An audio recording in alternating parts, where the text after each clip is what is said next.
Hello दोस्तों, नमस्ते, प्रणाम। मैं आशा सरगम। हेलो दोस्तों, नमस्कार, प्रणाम। मैं पुष्पा जी सरगम आप लोग के सामने लेकर आए हम लोग छठ पूजा की गीत। पावन पर्व छठ है, सभी माताएं बहनें व्रत रहेंगी और आप लोग गीत सुनिए और छठ माई आप लोग को खूब तरक्की दें। आप लोग तरक्की करिए। कार्तिक मासे मुजिया खिलाले, मुजिया करब जरूर। कार्तिक मासे मुजिया खिलाले, मुजिया करब जरूर। ओही मुझे दौरा बनाइबा, छठी माई करब जरूर। ओही मुझे दौरा बनाइबा, छठ माई करब जरूर। पहिरे कवना भैया पियरिया, दौरा घाटे पहुँचा। पहिरे कवना भैया पियरिया, दौरा घाटे पहुँचा। रहिया में छेकल बटोहिया, ईदल के करा के जा।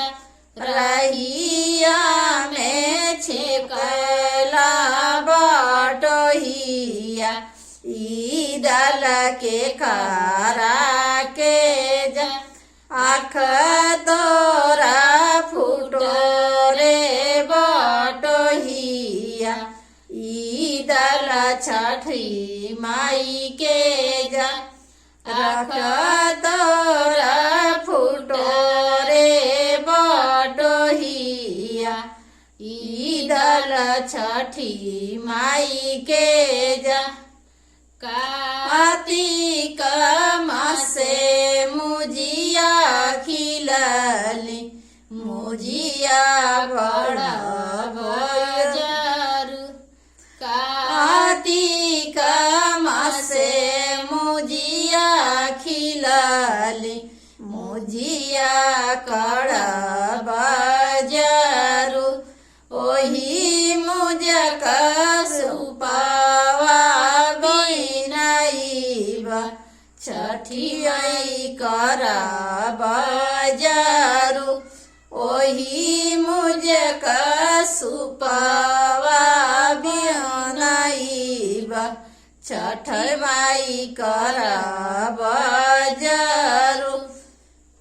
पहिरे कवना भूत पियरिया, सुपवा घाटे पहुँचा।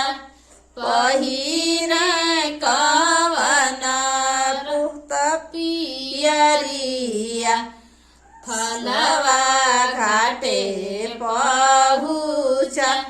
रहिया में छेकेल बटोहिया, ईदल के करा के जा। रहिया में छेकेल बटोहिया, ईदल के करा के जा। आँख तोरा फूटो रे बटोहिया, ईदल छठी माई के जा। आँख तोरा फूटो रे बटोहिया, ईदल छठी माई के जा।